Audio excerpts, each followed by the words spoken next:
राज्य स्तरीय राष्ट्रीय आय एवं योग्यता आधारित छात्रवृत्ति परीक्षा यानी NMMS परीक्षा की तैयारी करने वाले सभी विद्यार्थियों को हमारा नमस्कार। सभी को पता है कि जो सेट का पेपर होता है उसमें आपके भौतिक विज्ञान यानी फिजिक्स के, केमिस्ट्री अर्थात रसायन विज्ञान और जीव विज्ञान यानी बायोलॉजी के लगभग 12 प्रश्न आते हैं। उसी के अंतर्गत आज हम आपकी यानी भौतिक विज्ञान का पहला जो चैप्टर है NCERT के अंतर्गत वायु, उसको हम लेने वाले हैं। इससे अभी तक प्रतिवर्ष एक प्रश्न जरूर पूछा जाता है। आज तक जो भी प्रश्न पूछे गए हैं उन सब का हम यहाँ पर समावेश करेंगे और उन प्रश्नों को एक एक करके हम आपको समझाने वाले हैं।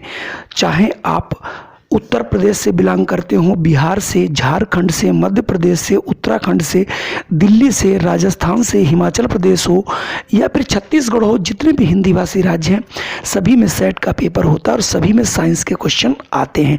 तो आइए आज हम शुरू करते हैं। वायु चैप्टर से संबंधित सभी तथ्य और उनकी जानकारी आप तक पहुँचाते हैं। हमारा आज का पहला प्रश्न है, वायु प्रदूषण के निम्नलिखित में से कौन कारक हैं? कार्बन मोनोऑक्साइड, लंबित कणीय द्रव्य या कार्बन डाइऑक्साइड या उपरोक्त सभी? तो सभी को पता है, यहाँ से आंसर आपका हो जाएगा उपरोक्त सभी। क्यों? क्योंकि अगर कार्बन मोनोऑक्साइड अगर ज़्यादा होगी तब भी ये प्रदूषण पैदा करेगी और जो हमारे द्रव्य कणीय हैं वो अगर अधिक हैं तब भी प्रदूषण होगा। जलवाष्प की बात हो रही है और अगर कार्बन डाइऑक्साइड एक्सेस मात्रा में तब भी प्रदूषण होगा। तो यहाँ से उपरोक्त सभी सही होगा। ये प्रश्न कई बार पूछा गया है। अगला प्रश्न हमारे सभी बच्चों को आता होगा कि वायुमंडलीय वायु में नाइट्रोजन का प्रतिशत कितना है? यानी हमारे वायुमंडल में सबसे अधिक अगर प्रतिशत देखा जाए तो वो नाइट्रोजन का है और इसका आंसर होगा ऑप्शन सी यानी 78%। इसके अलावा यहाँ पर आपको मिलती है ऑक्सीजन, वो है 21%। बाकी यानी कभी कभी एक प्रश्न आ जाता है कि कौन सी वो दो गैसें हैं जिनका प्रतिशत वायुमंडल में 99% है, यानी आपका 78% नाइट्रोजन और 21% आपका जो है ऑक्सीजन मिला के ये 99% हो जाता है। तो ये प्रश्न काफ़ी इम्पोर्टेंट है, इसे हमें याद रखना है। अगला प्रश्न वेरी मोस्ट इम्पोर्टेंट है, वायु एक है, तत्व यौगिक मिश्रण या कोई नहीं? तो आपको याद रखना वायु एक मिश्रण है। आप कभी वायु को यौगिक मत लगाइएगा, क्योंकि आप देख रहे हैं कि वायु में 78% आपका नाइट्रोजन है, 21% जो है ऑक्सीजन का है, अन्य सभी 1% में। लेकिन हमारी जो वायुमंडल है, जो वायु है, इसमें इतनी फैक्ट्रियाँ, इतने पेड़ कट रहे हैं तो इनकी सबकी अधिकता होती रहती है। इसलिए वायु में जो मिश्रण है, जो वायु है उसमें जो एटमॉस्फेयर उसमें निश्चित नहीं है, किसी की मात्रा कम है, किसी की मात्रा ज़्यादा हो जाती है। तो इसलिए ये वायु जो है एक मिश्रण है। यहाँ से ऑप्शन सी सही होगा। वेरी मोस्ट इंपॉर्टेंट प्रश्न है, सभी लोग याद रखेंगे। अगला प्रश्न है आपका, कौन सी गैस विद्युत बल्बों में भरी जाती है? यानी जो विद्युत बल्ब होते हैं उनमें कौन सी गैस? तो विद्युत बल्बों में जो है आर्गन गैस भरी जाती है। और आर्गन गैस क्यों भरी जाती है? वो इसलिए भरी जाती है कि जिससे वो रिएक्ट ना करे और उसकी लाइफ बढ़ाई जा सके। चलिए बढ़ते हैं अगले प्रश्न पर। अगला प्रश्न है, जल का वाष्प में बदलना निम्न परिवर्तन कहलाता है? रासायनिक, भौतिक, जैविक या उपरोक्त सभी? तो इसमें हो जाएगा आपका भौतिक। क्योंकि भौतिक परिवर्तन वे परिवर्तन होते हैं जो परिस्थितियां हटा लेने पर पुनः अपनी अवस्था में आ जाते हैं। चूँकि आपकी अगर वाष्प बन रही तो वाष्प को अगर ठंडा करेंगे तो पुनः ये जल में परिवर्तित हो जाएगा। अगला प्रश्न है, निम्न में से किस कारण से शीतकाल की तुलना में ग्रीष्म काल में मछलियां अधिक मरती हैं?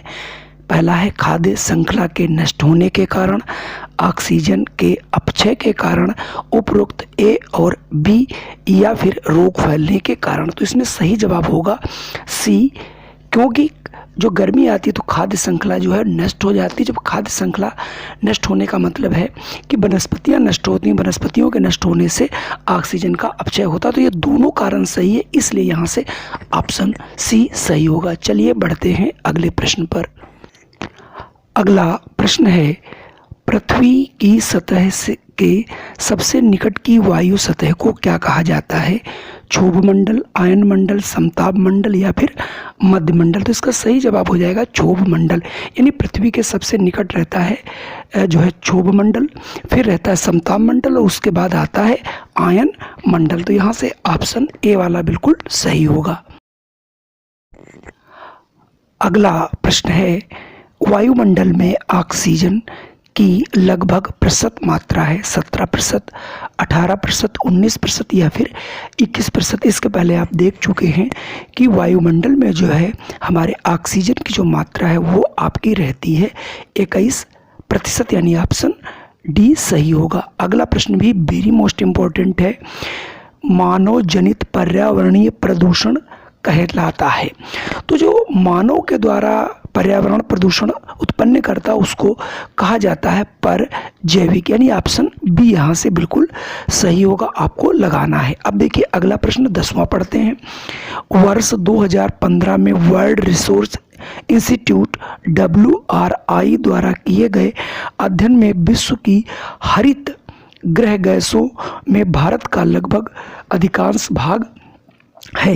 यानी जो हरित गैसें हैं उनमें पूरे वर्ल्ड में भारत का जो हिस्सा है वो लगभग कितने प्रतिशत है? यानी ये लगभग आपके 7% के बराबर है, जो कि कम है। मतलब अन्य देशों की जो विकासशील जो विकसित देश है उनसे काफ़ी कम है। तो यहाँ से ऑप्शन बी वाला बिल्कुल सही होगा। चलिए बढ़ते हैं अगले प्रश्न पर।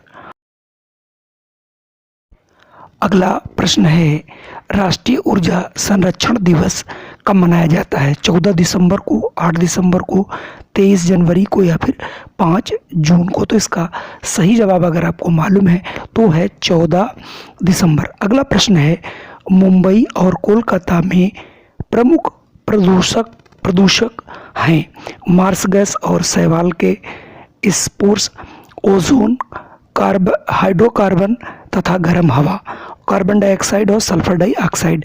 तो चूंकि मुंबई और कोलकाता दोनों ही बड़े क्राउडेड हैं और दूसरा वहाँ पर इंडस्ट्रियल एरिया और वाहन भी बहुत अधिक हैं, तो वहाँ पर कार्बन डाइऑक्साइड और SO2 की अधिकता रहती है। यानी ऑप्शन यहाँ से डी वाला सही होगा। अगला प्रश्न है, वायु प्रदूषण का कारण नहीं है परागकणिकाएं, हाइड्रो इलेक्ट्रिक पावर, उद्योग या फिर मोटर वाहन? तो सही जवाब यहाँ से हो जाएगा बी।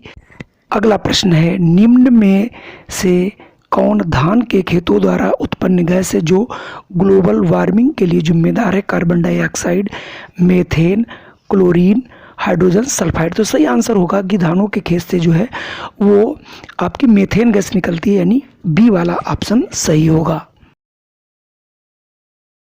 अगला प्रश्न है, वायुमंडल का कौन सा गैस पराबैंगनी किरणों के हानिकारक प्रभावों से सजीवों को बचाता है? तो सजीवों को बचाता है आपका ओजोन गैस। तो ओजोन गैस का फार्मूला होता है O3, जो कि समताप मंडल में पाया जाता है, इसलिए ऑप्शन सी यहाँ से सही होगा। अगला प्रश्न है, ग्रीन हाउस प्रभाव के लिए निम्न में से सबसे अधिक जिम्मेदार गैस है?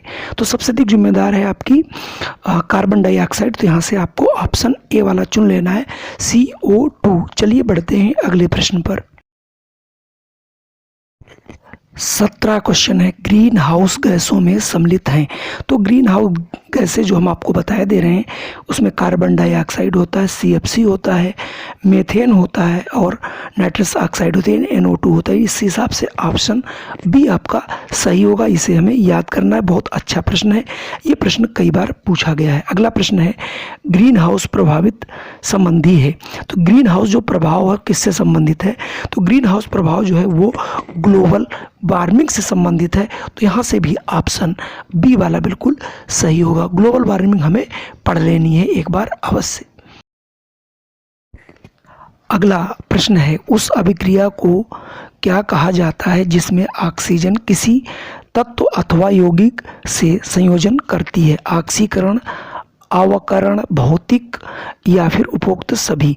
तो इसका सही जवाब हो जाएगा ऑक्सीकरण, यानी ऑप्शन ए बिल्कुल सही होगा। अगला प्रश्न है, ज़ेनान गैस का क्वथनांक कितना होता है? -108 degree centigrade, -196 degree centigrade, -36 degree centigrade, -243 73 degree centigrade. तो इसका सही जवाब हो जाएगा 20 का ए, यानी आपका 108 डिग्री सेंटीग्रेड। अगला है, बैरोमीटर में उपयोग करने के लिए सबसे उपयुक्त कौन है? तो सबसे उपयुक्त होता है पारा। ठीक है, पारा क्यों होता है? क्योंकि ये हमारे ताप के अनुसार ज़्यादा सेंसिटिव होता है, इसलिए यहाँ से आपका जो ऑप्शन है वो सी वाला बिल्कुल सही होगा। अगला प्रश्न बेहद मोस्ट इम्पॉर्टेंट है, कई बार पूछा गया है। मानक मात्रकों में दाब को व्यक्त किया जाता है पास्कल में, न्यूटन में, किलोग्राम में, आरस्टेड में। तो इसका सही जवाब होगा पास्कल, यानी जो हमारा मानक मात्रक है दाब का वो पास्कल होता है। अगला प्रश्न है, वायुमंडल जब अपने परिवेश पर दबाव डालता है या दाब डालता है तो क्या कहलाता है? वायुमंडलीय दाब, जल दाब, चक्रवात, इनमें से कोई नहीं। तो सही जवाब हो जाएगा वायुमंडलीय दाब। चलिए बढ़ते हैं अगले प्रश्न पर। अगला प्रश्न है, पोटेशियम परमैंगनेट जो प्रयोगशाला में ऑक्सीजन बनाने के लिए उपयोग किया जाता है का रासायनिक सूत्र है? तो पोटेशियम जो परमैंगनेट है उसका फार्मूला होता है KMnO4, यानी यहाँ से ऑप्शन डी बिल्कुल सही होगा। अगला प्रश्न है, भोज्य पदार्थों का हिमीकरण करने के लिए प्रशीतक के रूप में निम्नलिखित में से किसका उपयोग किया जाता है? तो आपको बता दें कि जो भोज्य पदार्थों का हिमीकरण किया जाता है उसके लिए जो प्रशीतक होता है वो होता है द्रव नाइट्रोजन, यानी ऑप्शन बी वाला सही होगा। तो आज के ये हमारे थे 25 प्रश्न। अगर आप वास्तव में तैयारी करना चाहते हैं तो आप हमारे साथ जुड़ जाइए, हम आपको पूरी तैयारी कराएंगे, एक एक क्वेश्चन कराएंगे, चाहे वो फिजिक्स का हो, केमिस्ट्री का हो, मैथ का हो, बायो का हो, रीजनिंग का हो, सारे पेपर होंगे। जय हिंद, वंदे मातरम। फिर मिलता हूँ आपको एक नई वीडियो के साथ।